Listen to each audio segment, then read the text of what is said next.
en Navarra otra vez, otro año más, por organizar ya esta tradicional sesión de novedades tributarias y de cierre fiscal. Gracias a todos vosotros por vuestra asistencia, en particular a Óscar y a Elma por venir. Y, por supuesto, pues a todos aquellos amigos que estáis aquí con nosotros, que estamos encantados de pasar esta mañana con vosotros, y también a todos los nuevos que os sumáis por primera vez a esta sesión, ¿no? Como decía Rubén, va a estar dividida en dos partes. La primera parte, hasta el café, lo que vamos a tratar es de desgranar todas aquellas novedades que impactan en el impuesto sobre sociedades fundamentalmente y también otros impuestos. Nos iremos al café y con ya las pilas recargadas de nuevo, pues lo que haremos será hablar. Mis compañeros Avicermo y Iñaki Orrozábal van a dar una ponencia que es muy chula, de tendencias futuras y actualidad, y que va a ser seguro muy interesante. Durante esta primera parte nos iremos intercambiando Anke y yo para hacer esto lo más dinámico posible y bueno, pues vamos a intentar explicarlo de la mejor manera posible. Si tenéis preguntas, o me podéis interrumpir durante la sesión, o las vemos en el café, o justo antes del café, o cuando queráis. Bien. Sí, no estáis viendo la ponencia proyectada, no sé si se va a ver o no.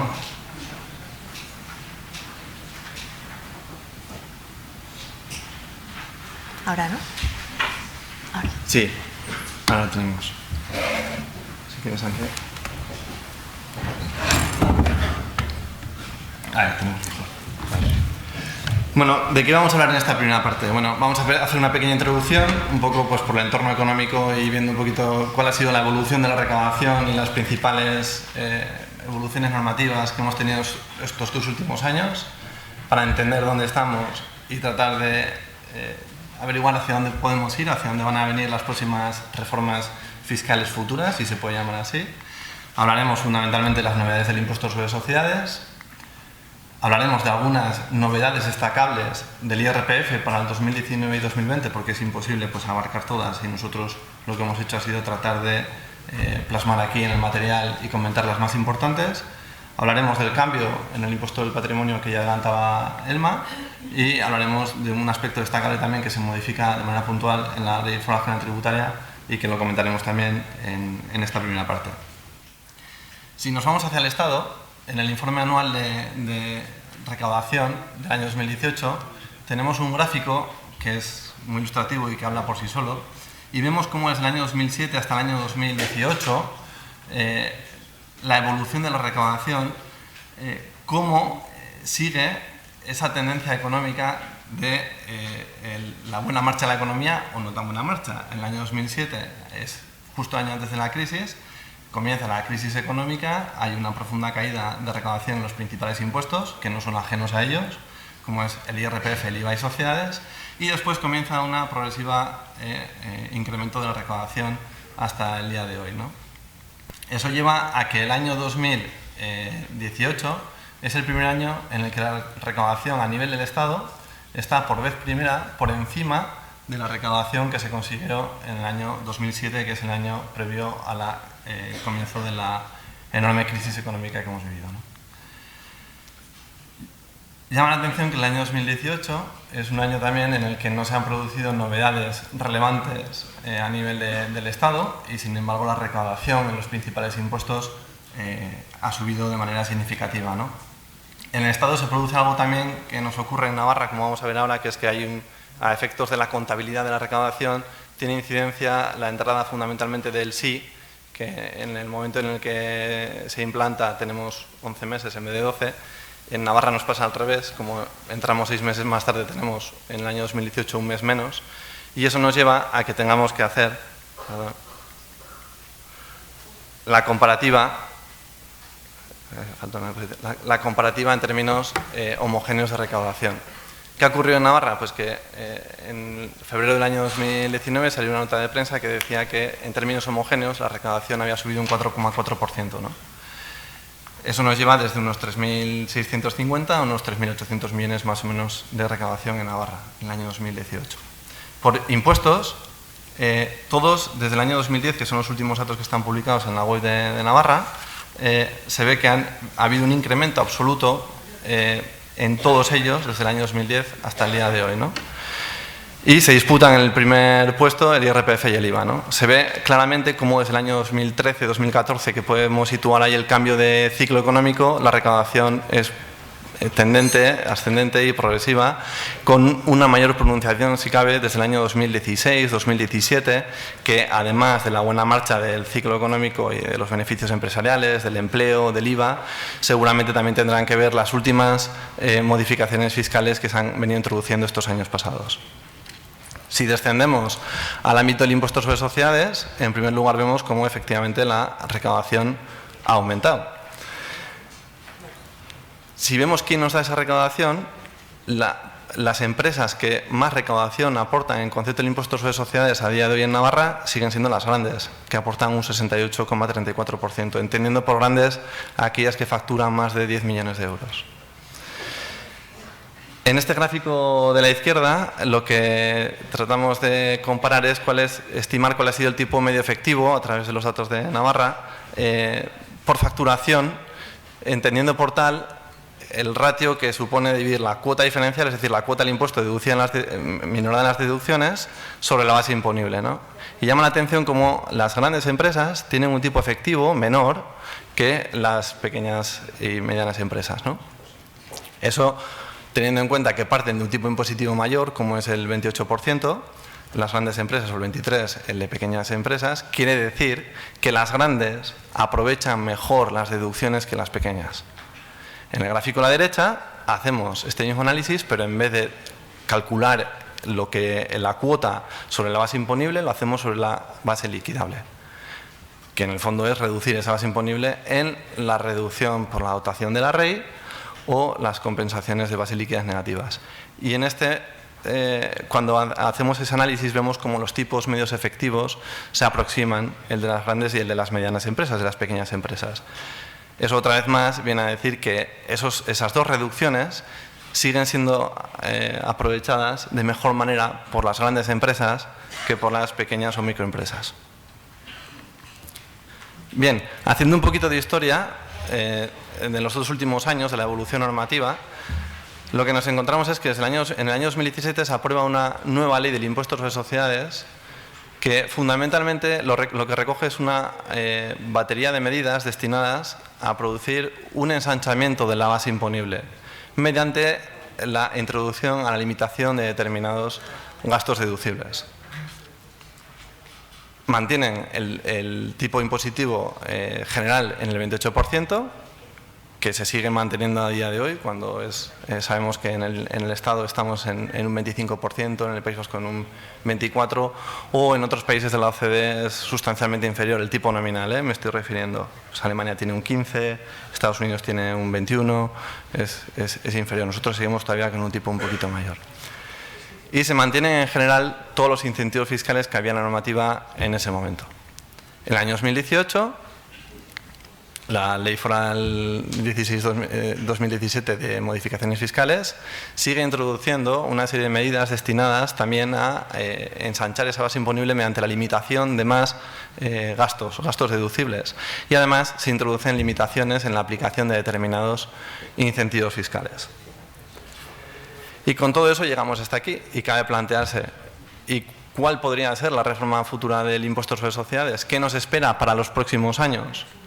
Bueno, pues el fallido proyecto de presupuestos generales del Estado del 2019 ya incorporaba una serie de medidas consistentes fundamentalmente en establecer una tributación mínima del 15%, limitar al 95% tanto la exención por dividendos como las transmisiones, las plusvalías obtenidas por las transmisiones de participaciones, incluso en grupos fiscales, alza de IRPF, alza de patrimonio y alza también de sucesiones, ¿no? Con ello, desde el mes pasado, pues bueno, a raíz de las elecciones generales, uno abre la prensa económica y aquí hemos puesto un titular, pero hay numerosos titulares todos los días que van en esta línea y es en el sentido del nerviosismo que generan ciertos colectivos el futuro de la posible reforma fiscal en el impuesto sobre sociedades y otras figuras impositivas. Bien, y entre tanto lo que vamos a hacer aquí es pues, ver un poco cuáles son las novedades que tenemos tanto para el año 2019 como para el 2020. Nos vamos a mover en la Ley Foral del Impuesto sobre Sociedades y en la Ley Foral del IRPF, fundamentalmente, que ya están en vigor. Y como decía Elma, tenemos 3 proyectos de medidas fiscales en tramitación. Y además, ayer, si hoy veis también en prensa, se puede ver cómo ayer los grupos presentaron una serie de enmiendas y nosotros no lo tenéis en la presentación en papel, pero sí aparecerá aquí en verde. Hemos tratado de reflejar las enmiendas que entendemos que son las que tienen pues, posibilidades de salir adelante, que son las enmiendas presentadas por el Gobierno de Navarra, ¿no? por PSOE, Podemos y Geroa, ¿no? Las comentaremos aquí a lo largo de la presentación y son las que afectan a sociedades y renta fundamentalmente. Bien, entrando ya en las propias novedades del impuesto sobre sociedades, también seguimos el tradicional esquema del impuesto para comentar las mismas.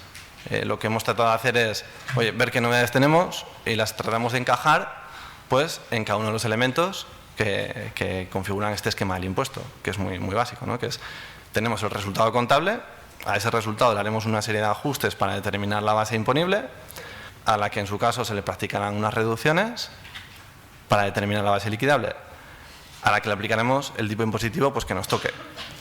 Con eso tendremos la cuota íntegra, a la que veremos si tenemos derecho a practicarle determinadas deducciones. Y con eso llegaremos a determinar la cuota efectiva, a la que descontando lo que ya hayamos pagado por retenciones o pagos fraccionados, pues nos saldrá el resultado de a pagar o a devolver en el año. Y por último, en otros aspectos, lo que hemos tratado de meter ahí es en ese cajón desastre todas esas medidas que tienen difícil encaje en lo que es la propia estructura del impuesto, pero que sin embargo tenemos que comentar. En esta diapositiva, lo que tenéis es, hemos tratado de poner todos los ajustes que están en la declaración del impuesto sobre sociedades, más uno nuevo que hemos incorporado, que está ahí sombreado, en el impuesto de sociedades a día de hoy, que como veis son muchos, son 61, más el nuevo que ahora voy a comentar, 62, y que afectan a ese resultado contable para determinar lo que es la base imponible del impuesto.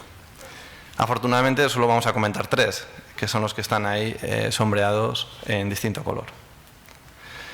Bien, empezando por las primeras medidas, y que para mí es una de las más importantes y que por la incidencia que puede tener, es la que consiste en que las variaciones de valor razonable originadas por la aplicación del criterio de valor razonable, esas variaciones de valor, hasta ahora lo que teníamos es que iban a la base imponible cuando las teníamos registradas en la cuenta de resultados. Lo nuevo que tenemos a partir de ahora es que también van a ir a la base imponible, tanto si se registran en resultados como si se registran en una partida de reservas. En la motivación, esta redacción está tal cual también introducida en el Estado desde el año anterior, ¿vale? En la motivación, tanto en el Estado como en Navarra, se viene a decir que es para adaptar el impuesto sobre sociedades a la circular del Banco de España, como consecuencia de la adaptación de esa circular a la NIF 9 y NIF 15, que ya están en vigor, en relación con el tratamiento contable de los instrumentos financieros de patrimonio neto. Pero tal cual como está introducida en la norma, no solo va a afectar a los bancos, también va a afectar a todas las empresas. Y me explico. Por ejemplo, en el año 2020, de aprobarse el proyecto de modificación del Plan General Contable, una de las principales novedades es que la categoría de instrumentos financieros que tenemos hoy de activos financieros disponibles para la venta, que son, por ejemplo, acciones que tenemos de una sociedad cotizada y las tenemos clasificadas en esa categoría y sus variaciones de valor, que van a valor razonable, se registran contra patrimonio neto y vamos acumulando ahí una mochila, y en tanto en cuanto esa mochila no pasa a la cuenta de resultados, no tributa, se va difiriendo esa tributación. Con este cambio, esa mochila se va a imputar directamente en reservas.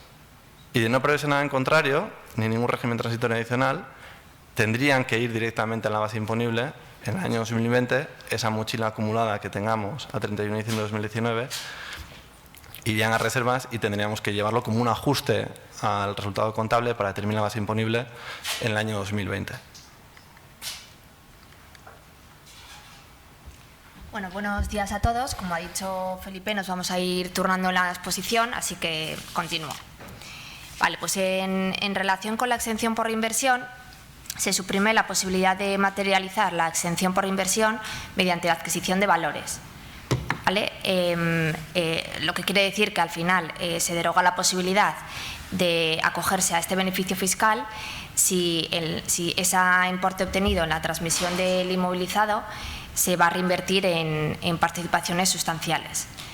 ¿Por qué se ha querido suprimir esta posibilidad? Pues al final el legislador, cuando metió esta posibilidad de materialización en valores, lo hizo pues porque estaba en otras normativas de nuestro entorno, pero resulta que parece ser que no encajaba del todo con la finalidad de este beneficio fiscal, que al final es permitir a las empresas pues renovar su inmovilizado sin que la fiscalidad pues sea un obstáculo para ellos.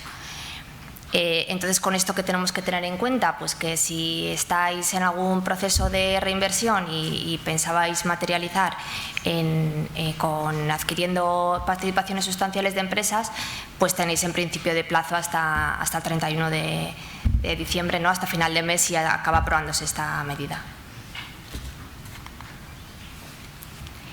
Vale, también se sufre modificaciones la reducción por la obtención de rentas derivadas de la cesión de determinados intangibles, el comúnmente llamado patent box. Aquí sabemos que los intangibles cuya cesión dan derecho a aplicar esta reducción, entre otros, son los dibujos y modelos legalmente protegidos derivados de actividades de I+D+I, y también el software avanzado registrado también derivado de actividades de I+D. ¿Qué se ha querido hacer en el proyecto de ley foral? Pues se exige disponer ahora de un informe del Departamento de Desarrollo Económico del Gobierno de Navarra que determina la realización de estas actividades de I+D+I para acreditar que realmente estos intangibles vienen de actividades de investigación y desarrollo. Esto, al igual que se viene haciendo en la actualidad para la deducción por I+D. Vale, pues siguiendo con el esquema del impuesto que ha expuesto Felipe, ya tendríamos determinada la base imponible y vamos ahora con las reducciones. Vale, en primer lugar, con efectos 2019 se cambió el concepto de base liquidable. Vale, hasta ahora el concepto de base liquidable, hasta 2019, el concepto de base liquidable se definía en la ley por la base imponible, reduciéndose en la compensación de las bases liquidables negativas y la reducción de la REI. Se introdujo el año pasado la dotación, un orden, como veis que hemos puesto ahí, y dos conceptos, ¿vale? El primero de los conceptos era la dotación al Fondo de Reserva Obligatorio de las cooperativas, que, como sabéis, es el importe que pasan a reservas las cooperativas y que para ellos es un gasto fiscal. Y, por otro lado, la reducción a la que tienen derecho algunas startups. Con esta modificación lo que se quiso es aclarar un poco los conceptos de base imponible y de base liquidable, a los que a lo largo de la norma hay que aplicar determinados límites y algunas veces pues suscitaba determinadas dudas. Es el caso, por ejemplo, el de la REI, porque sabéis que está limitada esta reducción al 40% de la base imponible. Entonces, esta nueva definición pues ahora obliga a precisar que el límite del 40% se calcula sobre la base imponible reducida en la dotación al Fondo de Reserva Obligatorio, a la reducción de las startups y la compensación de las bases liquidables negativas. En cuanto a la compensación de bases liquidables negativas, recordar que en Navarra las empresas tienen limitadas las pérdidas la posibilidad de compensar pérdidas de ejercicios anteriores a un 70% de la base imponible, ¿vale? Con carácter general. Siempre, en todo caso, recordar que vamos a tener la posibilidad de compensar 1 millón de euros. No obstante, con efectos 2018 y 2019 se introdujo en la norma una disposición adicional que limitaba un poquito más esta compensación de bases liquidables negativas para empresas con importe neto de cifra de negocios superior a 20 millones. En concreto, las empresas con un importe neto de cifra de negocios en el ejercicio anterior de entre 20 y 60 millones tienen limitada su compensación al 50% de su base imponible. Y las empresas con facturación superior a 60 millones tienen limitada la compensación de las bases liquidables negativas al 25%. ¿vale? Recordar en todo caso siempre que tenemos 1 millón, ¿vale?, de euros para poder compensar. ¿Qué pasa con esto? Que esta disposición adicional está prevista para el 18 y para el 19. Luego, parece que si no hay otra medida que se apruebe, pues en 2020 creo que todas las empresas van a volver a aplicar el límite general del 70%. A esto tenemos que unir que en Navarra seguimos con un límite temporal de 15 años para aplicar las bases liquidables negativas de ejercicios anteriores. Esto frente al Estado, que como sabéis no hay plazo, o sea, es plazo ilimitado, y en País Vasco tenemos un plazo pues bastante más amplio, que es de 30 años. Bien, y de nuevo, al hilo de la nueva definición de base liquidable que he comentado con anterioridad, pues aquí también obliga a señalar en este artículo de la compensación de bases liquidables negativas que el 70%, o sea, que al aplicar el límite del 70%, pues se aplicará sobre la base imponible, de nuevo una vez minorada por las reducciones por las reservas de las cooperativas y por la reducción de la actividad ejercicio de actividades emprendedoras. Bien, pues ya tendríamos determinada la base liquidable. Aplicamos el tipo impositivo, que como hemos dicho sigue en Navarra al 28%, tendríamos la cuota íntegra y ahora vamos a analizar las deducciones, ¿vale?, que podrían minorar esta cuota íntegra. Vemos aquí, hemos expuesto un poco todas las deducciones que tenemos en la normativa navarra. Hemos sombreado en rojo, como veis ahí, las aportaciones a fondos propios de entidades de capital riesgo, que es la que se suprime, ahora la vamos a comentar, y hemos sombreado las deducciones que han sufrido alguna variación y que vamos a comentar a continuación. En primer lugar, en relación con la deducción por gastos de contratos de patrocinio, se excluye expresamente del ámbito de esta deducción los contratos de patrocinio que publiciten pues, el juego, las apuestas y los operadores de juego. Ello pues, con la finalidad de no incentivar fiscalmente el juego. Y aquí vemos que Navarra se está alineando con el Estado, pues porque por lo que parece y por recientes noticias que se han publicado en prensa a nivel nacional, pues desde el posible gobierno, desde el que parece que va a ser el nuevo gobierno, pues también se está atacando este tipo de contratos de patrocinio, ¿no? que al final además que están muy en la actualidad en el fútbol español, porque si os fijáis, la mayoría de equipos de fútbol tienen en sus camisetas o en sus sponsors en los campos de fútbol pues casas de apuestas.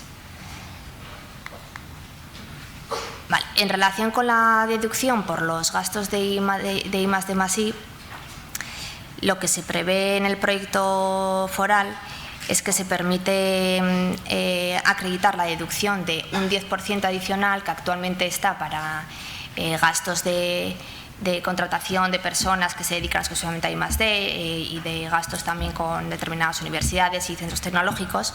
Bien, pues esta deducción adicional ahora se permite también aplicar a los contratos con las unidades de I+D+I empresarial que estén acreditadas como agentes de ejecución del sistema navarro del I+D+I, del SINAI.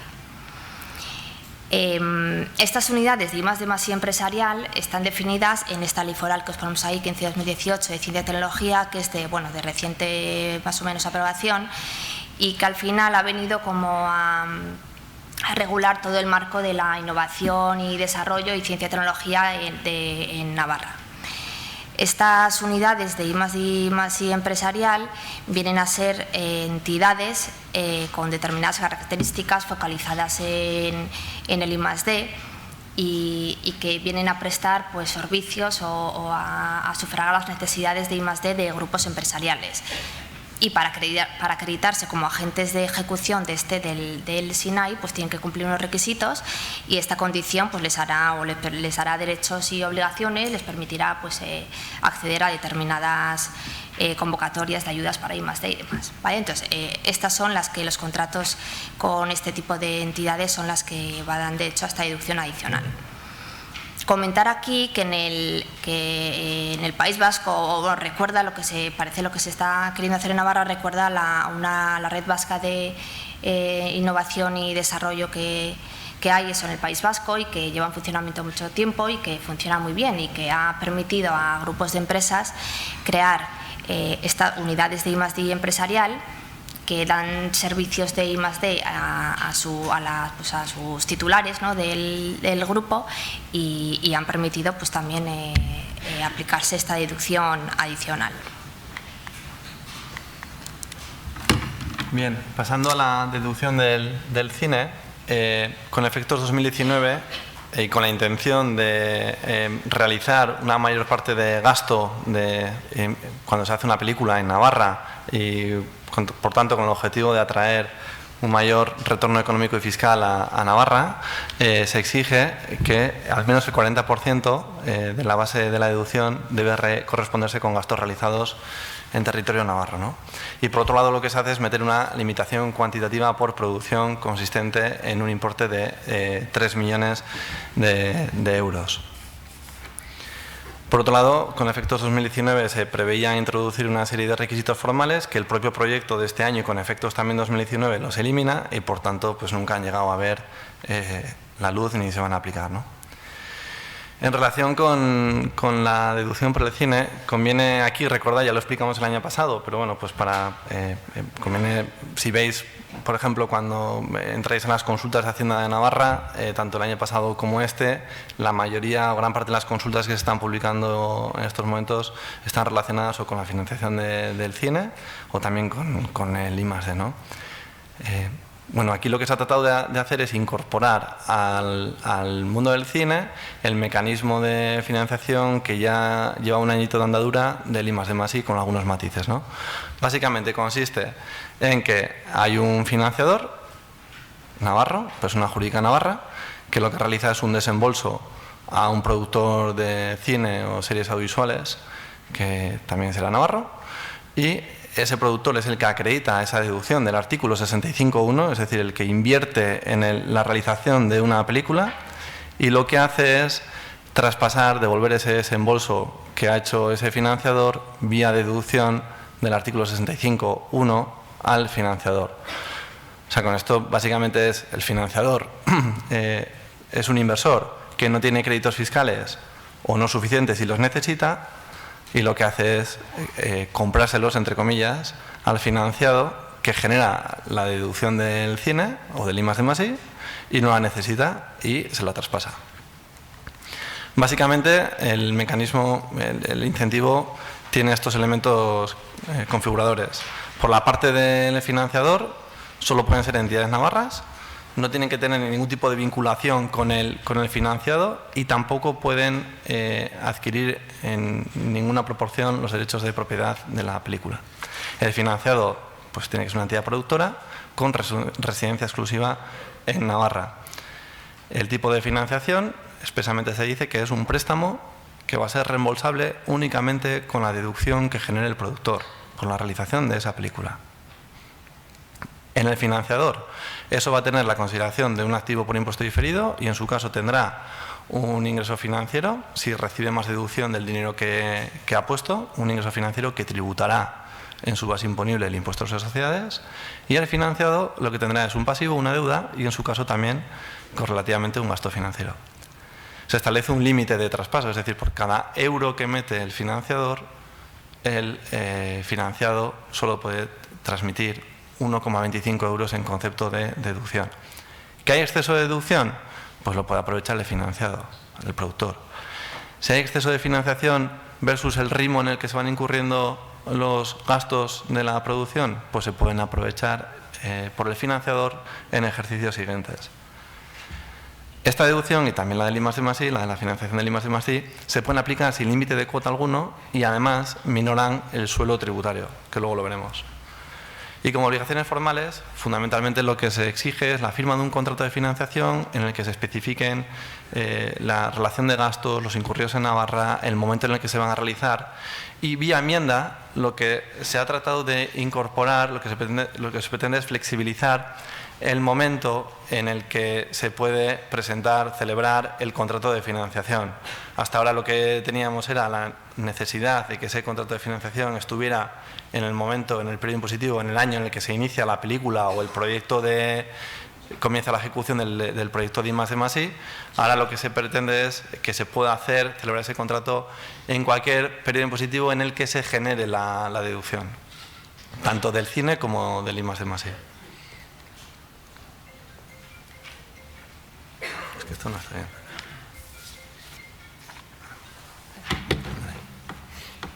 Vale, en relación con la deducción por creación de empleo, aquí lo que se ha hecho con el proyecto de ley foral, se ha pretendido simplificar la deducción, sustituyendo la referencia al salario mínimo interprofesional, que llevamos unos años aplicando, a una cantidad fija, ¿vale?, de 22.000 euros.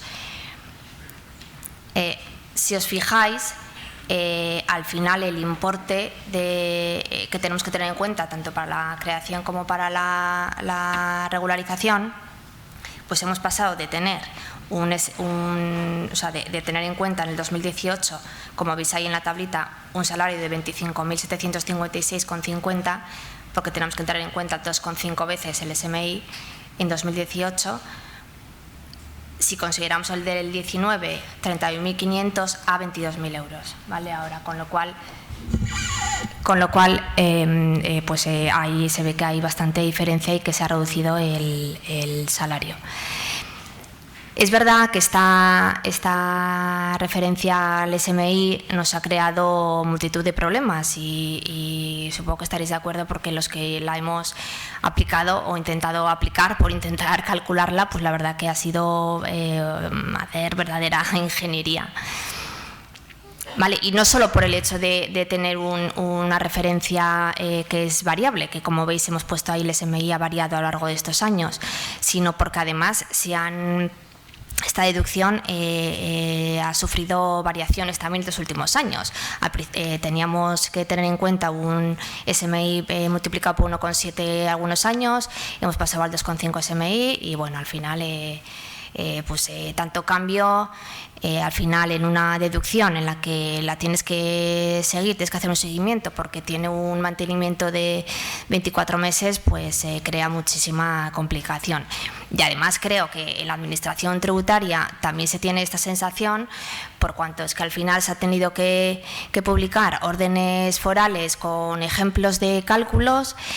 En junio de 2019, de este año, para el impuesto de sociedades 2018, también se tuvo que publicar un comunicado aclarando qué importes del SMI tenías que tomar como referencia, ¿no?, tanto para calcularla como para ver el mantenimiento. Vale, también en relación con esta deducción se ha añadido un párrafo que viene a aclarar que los importes a tener en cuenta a efectos de comparar plantillas y salario entre un periodo y otro, pues tanto para la creación como para la regularización se tiene que tener en cuenta los importes del año de generación de la deducción. Bien, tenemos aquí otra duda, por eso hemos puesto ahí que veis que tiene efectos 2019 con interrogantes, porque hemos podido comprobar que si bien en el articulado del proyecto se señala que tiene efectos 2019 esta medida, en la memoria explicativa del proyecto aparece que tiene efectos 2020. Entonces, bueno, veremos cómo se aprueba al final en el texto definitivo para saber en qué año uno u otro pues hay que tener en cuenta este nuevo salario. Bien, siguiendo con más deducciones que han sufrido modificaciones, tenemos la derogación de la deducción del 20% por las aportaciones al capital riesgo. Aquí Navarra se había quedado descolgada, otras normativas ya habían suprimido esta deducción y bueno, y con esta medida pues se alinea con las normativas de nuestro entorno. En relación con las normas comunes que vienen a regular pues el conjunto de deducciones de la norma, se aclara que no forman parte de la base de deducción importes como los intereses y los impuestos indirectos, con independencia de que se consideren a efectos de la valoración de los activos. Sabéis que por aplicación de la normativa del Plan General de Contabilidad, tanto los intereses como los impuestos indirectos, pues hay determinados casos en los que pueden formar parte del valor de adquisición o del coste de adquisición de los elementos. Y entonces, pues hay que tener en cuenta para que no forman parte de la base imponible. De hecho, esto estaba previsto en alguna deducción, en la deducción de por activos fijos nuevos, por remisión a la ley, ¿vale? Por eso se ve coherente pues, que se haya regulado en las normas comunes para que pueda afectar al resto de deducciones. Vale, ya por cerrar el capítulo de deducciones, y aunque esto no es una deducción en sí misma, tiene bastante relación. Bueno, lo que se hace con efectos 2019 es incorporar en Navarra también una redacción tal cual estaba en el Estado, en la Ley Foral General Tributaria, y lo que se viene a especificar es que las opciones que según la normativa tributaria se deban ejercitar, solicitar o renunciar en el momento de la presentación de una declaración no se pueden rectificar con posterioridad a ese momento.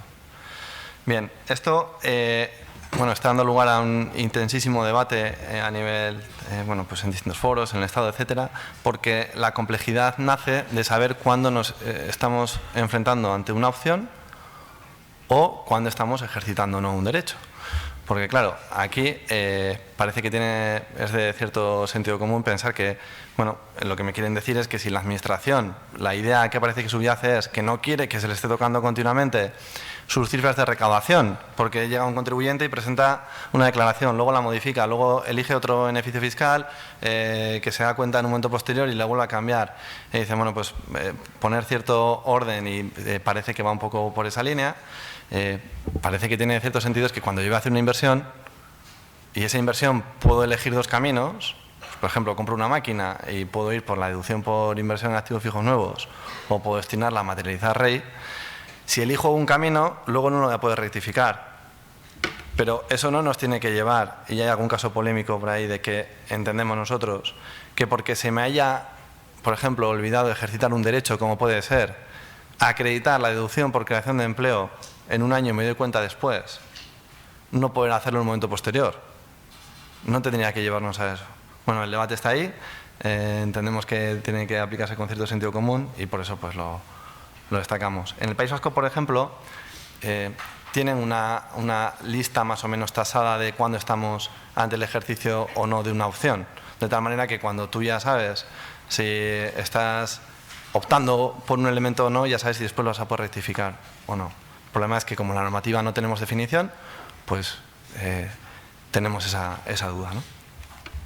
Siguiendo con el esquema de impuesto, una vez aplicadas las deducciones a las que tenemos derecho, tendríamos que determinar la cuota efectiva. Aquí lo que tenemos que ver es si nos afecta la tributación mínima. Y para el año 2019 lo que tenemos es una nueva modificación en este suelo tributario por el cual se permite reducir esa tributación mínima para el financiador del I+D+I y del cine. Hemos tratado de poner en esta ecuación más o menos lo que está en la norma en relación con el cálculo de esta tributación mínima, y es que yo, por un lado, lo que tengo que hacer es aplicar mi tipo impositivo a mi base imponible, eso me da una cuota y le aplico las deducciones a que tengo derecho. Y eso tengo que ver si es mayor o igual a 0, lógicamente, o mayor o igual al 13%, 16% o 18% en función del tipo de empresa que sea, de la base liquidable, minorada fundamentalmente en las deducciones por el cine en su totalidad y la financiación del mismo, y del I+D, el 50 o 100%, dependiendo de si soy pequeña o gran empresa, tanto por la realización del I+D+I como por la financiación.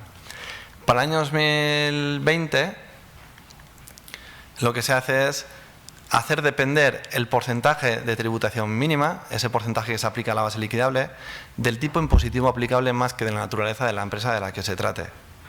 Es decir, una microempresa que aplica el tipo del 19%, en un momento puntual puede no estar aplicando ese tipo del 19%, porque, por ejemplo, ha hecho una venta de un inmovilizado y ese año resulta que la base imponible es más del 50% de su facturación. Seguiría siendo microempresa, pero aplicará el tipo del 28%.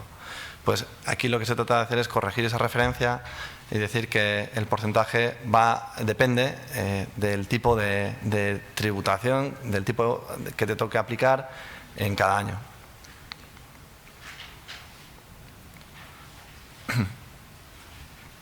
Sí.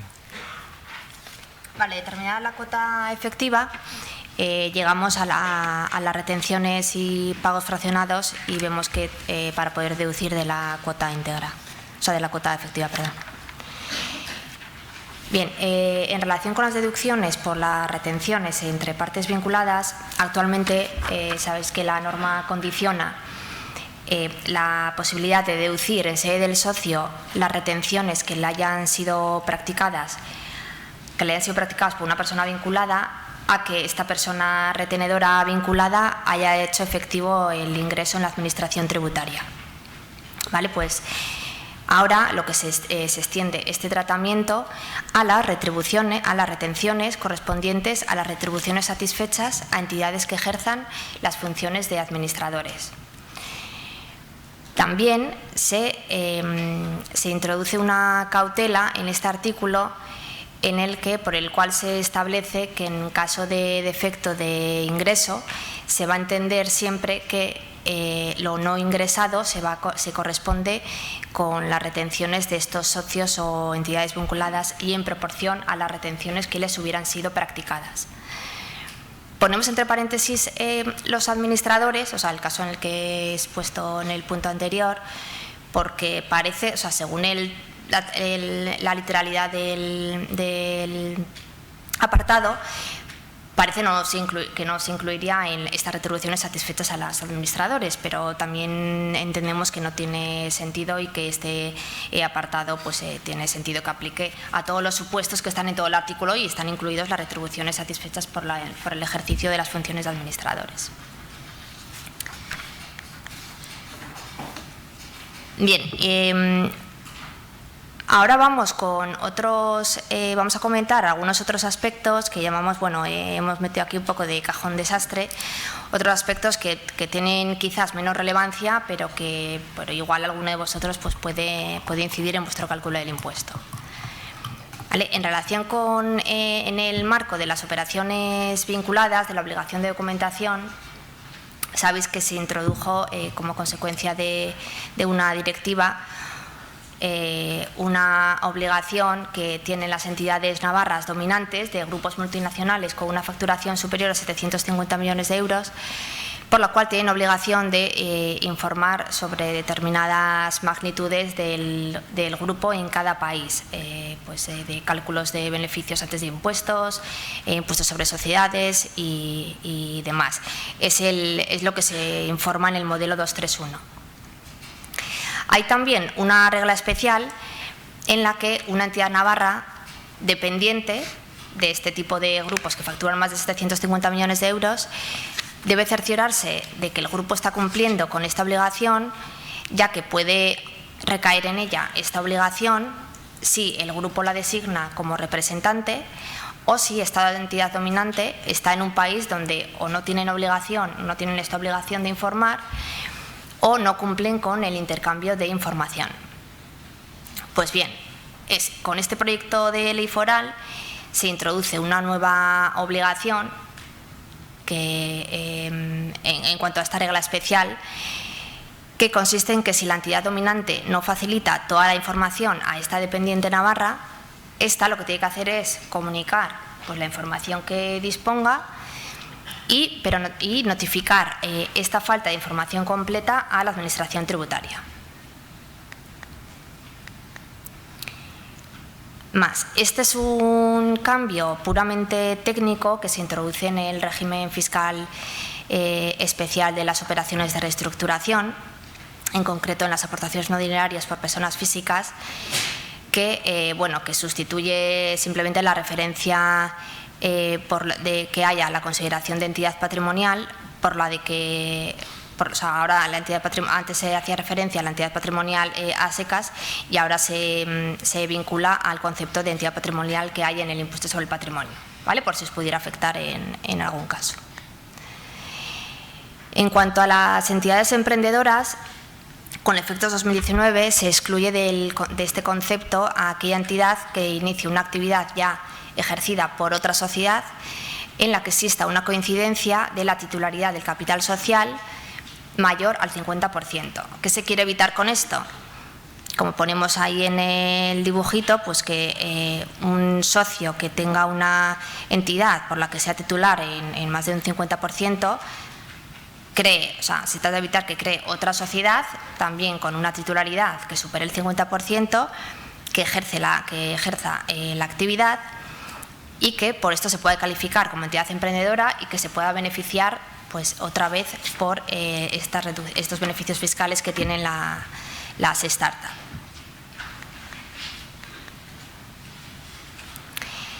Vale, también con efectos 2019, la Ley Foral del Mecenazgo Cultural introdujo dos novedades. Se incluyen como beneficiarios del mecenazgo a las entidades en las mismas condiciones que existían para las personas físicas y, por otro lado, se aclara que la deducción en la cuota por donaciones efectuadas por sujetos pasivos del IS a entidades beneficiarias del mecenazgo cultural pues que se aplica con el límite conjunto del 25%.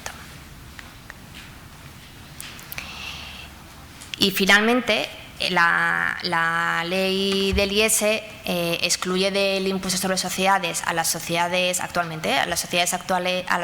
civiles agrarias que transforman sus productos, siempre que cumplan unos requisitos que hay que verlos en el ejercicio anterior. Sin más, este proyecto de ley foral lo que hace es precisar que en el caso de entidades de nueva creación o que comiencen la actividad transformadora, estos requisitos para que queden excluidos también del impuesto sobre sociedades se tienen que cumplir en el propio ejercicio, en el año de constitución o en el ejercicio en el que se comience la actividad de transformación. Bien, con esto daríamos por cerrada la parte de las novedades del impuesto sobre sociedades del año 2019 y 20. Cambiamos de registro y nos vamos al IRPF. Comenzando por el año 2019, en primer lugar, aquí tenemos lo que se suele llamar como modelo inclusivo participativo de los trabajadores en las empresas navarras. Ya lo explicamos también el año pasado, no voy a entrar al detalle de todo porque lo tenéis explicado los requisitos fundamentalmente en las diapositivas, pero fundamentalmente lo que se pretende con este modelo es incentivar la participación de los trabajadores en la empresa y, por otro lado, involucrarlos también en el capital, de tal manera que al comprometer a esas personas con las empresas en las que trabajan, pues se fomente el arraigo, se evite la deslocalización de esas empresas de Navarra y además se mejore, sea beneficioso para lo que es el buen fin del proyecto empresarial, porque también se les permite formar parte de la gestión y de la decisión de ese proyecto empresarial, ¿no?, en la toma de decisiones. Fundamentalmente, por un lado, lo que tenemos es este modelo, también fue copiado más o menos con algunos matices del que existía ya en Guipúzcoa desde el año 2016 y que tampoco, en el fondo, no sé cuánta repercusión está teniendo en Navarra, ¿no?, si está aplicando mucho o no. En Guipúzcoa tenía que apuntado que salió hace poco anunciado por la propia Hacienda Foral de Guipúzcoa que desde 2016 se anunciaba que 730 personas trabajadoras guipuzcoanas han accedido a la posibilidad de acceder a la participación de este modelo, ¿no?, en el capital de la empresa, de un total de 146 empresas, y en Navarra solo llevamos un añito, pero tampoco sé cuánta aplicación práctica está teniendo. Como decía, fundamentalmente, por un lado tenemos un premio que consiste en una exención de 30.000 euros para un trabajador que realiza una innovación, una invención, un premio extraordinario. No tiene que ser retribución ordinaria, tiene que ser un premio por encima de lo que cobra habitualmente, una gratificación, y estará exenta con el límite de 30.000 euros. Que sea susceptible fundamentalmente del patent box, esa invención, ¿no?, que cumple esos requisitos. Vale. Y por la otra pata lo que tenemos es todos los incentivos fiscales que están previstos para facilitar la incorporación de esos trabajadores en las empresas en las que trabajan. Por un lado tenemos la pata, en este gráfico, la pata de lo que sería el socio, ¿no? El socio, que lo que hace es transmitir unas participaciones que ya ostenta en la empresa, o bien a la empresa o bien al trabajador, ¿no? lo que se prevé ahí es que en esa transmisión ese posible incremento patrimonial pues no sea con unas limitaciones, no tenga la consideración de incremento patrimonial, de ganancia patrimonial en el IRPF. A su vez, el trabajador, por las cantidades que haya tenido que pagar, con unas limitaciones también, por la compra de esas participaciones, va a tener derecho a una deducción del 15%, del 20%, también sujeto a unos límites cuantitativos. Y si es la empresa la que le da esas participaciones, o se las gratis o a un precio inferior de lo que realmente vale en el mercado, pues eso que teóricamente tendría que tener la consideración de retribución en especie, no lo tendría con el límite de 20.000 euros, como tampoco en su caso, como cláusula de cierre, se entendería que tendría en ningún supuesto la consideración de una donación en el impuesto sobre sucesiones y donaciones. Bien, como decía, en las siguientes diapositivas tenéis los requisitos que tienen que cumplirse tanto para la deducción como para que no se considere que es retribución en especie o el incremento patrimonial. Bueno, sí.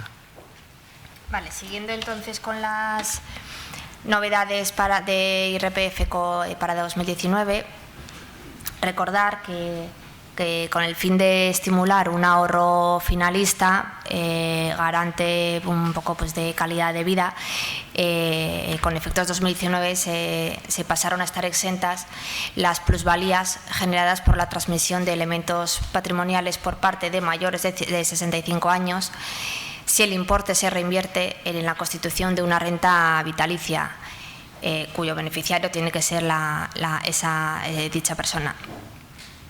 Para ello, esta renta vitalicia tiene que cumplir unos requisitos que son los que exponemos ahí, que debe constituirse en el plazo de 6 meses desde la transmisión. Si en la transmisión se soporta retención, como pudiera ser, por ejemplo, si transmites un fondo de inversión, el plazo para reinvertir la retención se amplía hasta la finalización del año siguiente al de la transmisión. ¿Qué más debe cumplir? Debe comenzar a percibirse en el plazo de un año desde su constitución. Tiene que cobrarse la renta como mínimo una vez al año y esta renta no puede decrecer en más de un 5% respecto del año anterior. El contrato debe realizarse con una entidad aseguradora y en total el importe máximo de reinversión por el que tú puedes dejar exenta las plusvalías es 240.000 euros a lo largo de todos los años. Vale, ya en el marco de las aportaciones a los planes de pensiones y demás sistemas de previsión social, recordar también que con efectos 2019 se introdujo un nuevo límite propio e independiente de 3.500 euros anuales para las contribuciones empresariales imputadas al trabajador. Aquí, ¿qué pasaba? Que se hacían estas contribuciones empresariales, se imputaban como rendimientos del trabajo a los trabajadores, pero por rebasar el límite general que tenemos de 3.500 euros, 6.000 para mayores de 50 años, pues muchas veces era imposible aplicarte la reducción por esos importes, ¿vale? Y por eso se crea este nuevo límite que es propio e independiente del general. En relación con este límite, en las enmiendas que se presentaron ayer por parte de los partidos que conforman el Gobierno, pues se ha hecho una aclaración para posibilitar que se pueda aplicar siempre estos 3.500 anuales, porque parece ser que había algún supuesto pues, que no operaba del todo. Vale, sin más se ha hecho una aclaración. Tener en cuenta también que el exceso de estas contribuciones empresariales hay que tenerlo en consideración a efectos de aplicar el límite de los 3.500 anuales general, ¿vale? Que he comentado, y 6.000 para mayores de 50 años. Con lo cual, habrá personas que tengan un límite conjunto de hasta 7.000 euros y de 9.500 para los mayores de 50 años. Vale, siguiendo con los planes de pensiones, pero ahora en el marco de las prestaciones, o sea, cuando recibes la prestación, recordar también que con efectos 1 de enero de 2018 se eliminó la reducción del 40% que se aplicaba a las prestaciones en forma de capital. No obstante, se introdujo un régimen transitorio en el que hay que distinguir dos situaciones. En el caso de que la contingencia se produzca antes de 1 de enero de 2018, se puede reducir la prestación en el 40% por las aportaciones efectuadas hasta dicha fecha, ¿vale? Y la prestación debéis tener en cuenta que se tiene que percibir antes del 31 del 12 de 2020, ¿vale? Esto era ya para los jubilados. Antes de 1 de enero de 2018, pues estaban en este supuesto. Si la contingencia acaecía o acaece con posterioridad a 1 de enero de 2018, se aplica la reducción del 40% por la parte correspondiente a las aportaciones que se hubieran efectuado hasta 31 de diciembre de 2017, y también se debe tener en cuenta que la prestación tiene que percibirse en el año en que se produzca la contingencia o en los dos siguientes. Bien, vamos ahora con las novedades que hemos considerado para destacar del IRPF con efectos 2020. Como ha dicho la consejera, una de las medidas ha sido la de deflactar la tarifa aplicable a la base liquidable general en un 2% y con el objetivo de corregir el efecto de la inflación, ¿vale? Es decir, que un aumento de renta, o sea, se quiere evitar que con un aumento de renta proveniente de la inflación y no de un aumento de poder adquisitivo, pues con ello tenga lugar un aumento de la tributación. También se han producido diferentes modificaciones en las deducciones de la cuota, ¿vale?, del artículo 62. La primera de ellas se ha introducido en la deducción por trabajo. Aquí lo que se ha hecho es que ahora deben computarse los rendimientos del trabajo que estén exentos en la fórmula. Como sabéis, la deducción por trabajo es una deducción de carácter progresivo, es decir, va disminuyendo conforme aumentan las rentas, ¿vale? Entonces, esto lo que trata es de corregir alguna disfunción que se había detectado en esta deducción. Y el caso es que pasaba que dos sujetos pasivos con las mismas rentas pues podían llegar a tener diferente deducción por trabajo si uno de ellos tenía unos rendimientos exentos. Claro, esto con rendimientos exentos de elevadas cuantías pues se producía una disfunción importante. Por eso al incluir los rendimientos de trabajo exentos dentro de esta fórmula, pues al final estas dos personas tendrían la misma deducción, que es de lo que se trata. En segundo lugar, la deducción por aportaciones al capital de las entidades de capital riesgo se deroga de la misma manera que ya he comentado en el impuesto sobre sociedades. También sufre variación la deducción por inversión en vehículos eléctricos o híbridos enchufables, esta con efectos 2019. Aquí se han introducido dos tipos de modificaciones. Una, por un lado, si se ha recibido alguna subvención para la adquisición de este tipo de vehículos, pues se tiene que tener en cuenta para minorar la base de deducción. Y los límites, se especifica o se aclara que los límites de la base de deducción pues son por vehículo y no por sujeto pasivo, pues porque parece que se había suscitado la duda de que en el caso de comprar un vehículo entre dos personas, pues el caso es que no se duplica el límite de la base, sino que ese límite tienes que repartirlo entre los dos. Y por otro lado, el otro tipo de medidas han ido más orientadas a imponer restricciones. Y una de ellas es que se tiene que aplicar la deducción únicamente, se puede aplicar la deducción únicamente por un vehículo de cada una de las categorías que están previstas en el artículo, y se establece un plazo de 4 años para poder volver a aplicarte la deducción por el mismo tipo de vehículo. ¿Qué se quiere evitar con esto? Pues parece ser que en el ámbito de las bicicletas eléctricas pues había hecho negocio comprando varias flotas y aplicándose la deducción varias veces por el mismo tipo de vehículo. Y al final el legislador lo que quiere con esta deducción es que se aplique, las personas que compren esos vehículos lo utilicen, pero a nivel particular. Vale, también hay una enmienda de las presentadas por el Gobierno en relación con esta deducción, y es que en la que se dice que esta deducción, junto con la de la deducción por inversiones en instalaciones de energías renovables y sistemas de recarga pasan a aplicarse sin el límite conjunto del 25%, ¿vale?, que teníamos en la cuota del 62%. Y por último, en relación con la deducción de las retenciones practicadas por partes vinculadas, pues se modifica también la ley de renta, al igual que ya he comentado en el impuesto sobre sociedades, ya a lo que me remito.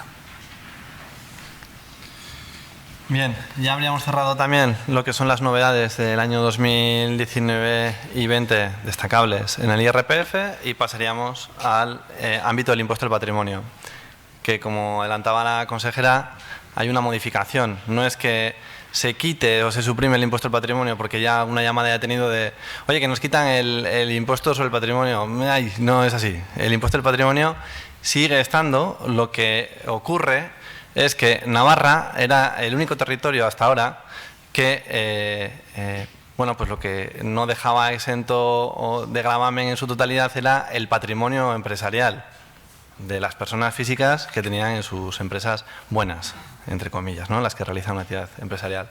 ¿Por qué? Porque teníamos una deducción que consistía en que por la parte del primer millón, hasta el importe del primer millón, la podíamos descontar proporcionalmente de la cuota y lo que excedía de ese primer millón tributaba al 95% en su integridad, como si fuera dinero que hay en el banco, como si fuera un bien no empresarial.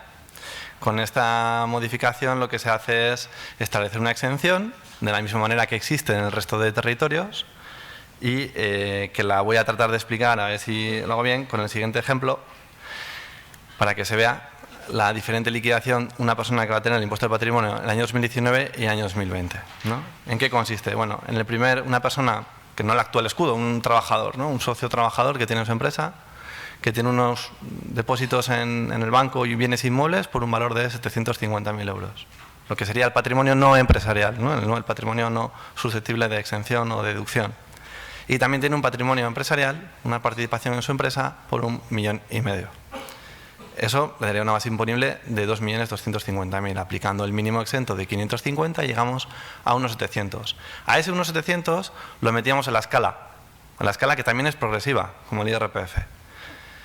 Y nos daba una cuota íntegra. Y ahí lo que hacíamos es ver qué parte de mis bienes son mis bienes empresariales y descontaba de esa cuota la parte del patrimonio empresarial, la parte proporcional del patrimonio empresarial, con la limitación que comentaba de que el primer millón al 100%, a partir de ese millón al 95%.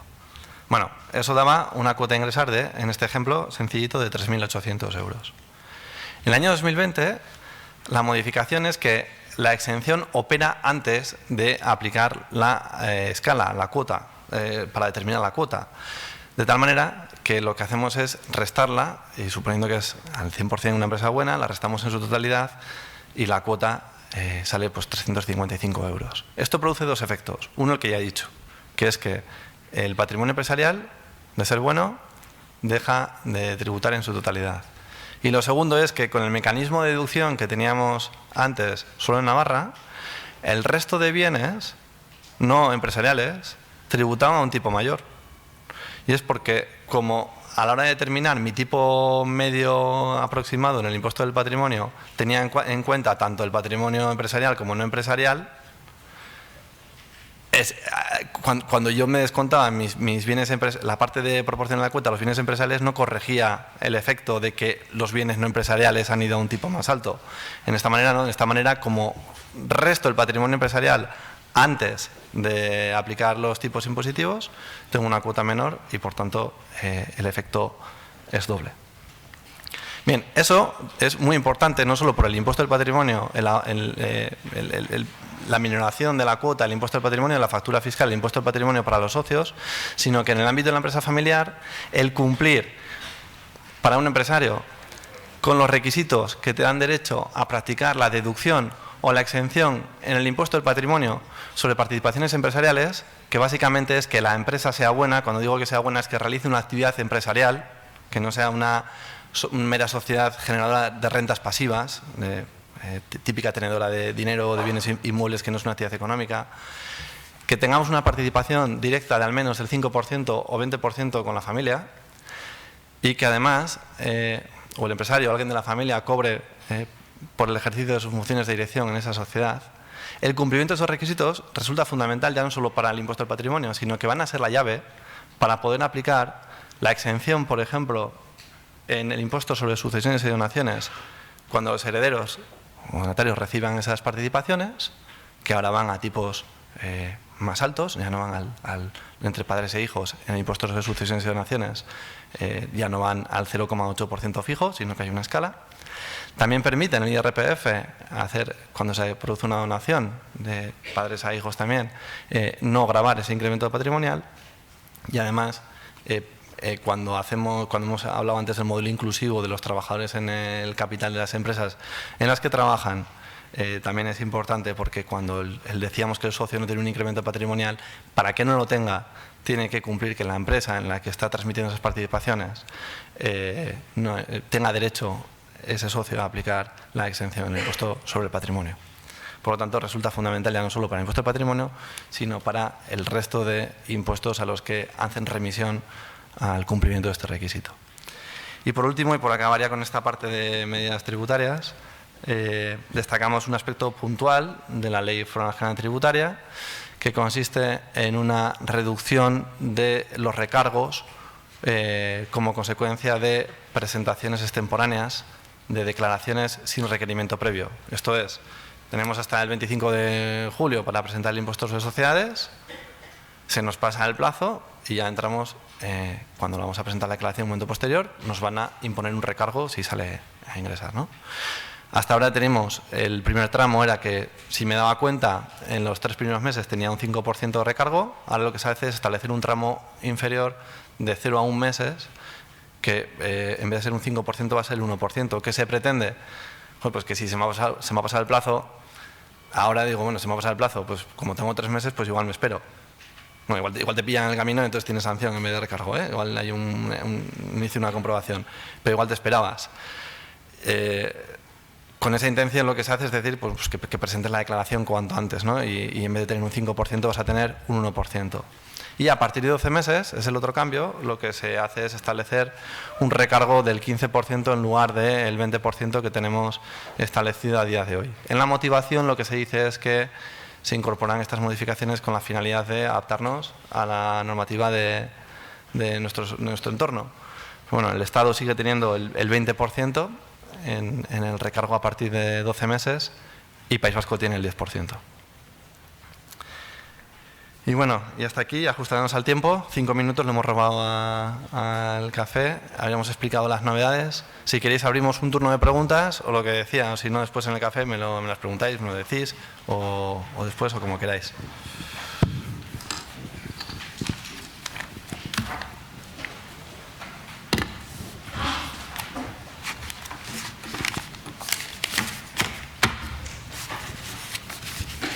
Oye, pues qué bien. Nada, pues, vamos al café y ya hablamos lo que queráis. Gracias a todos.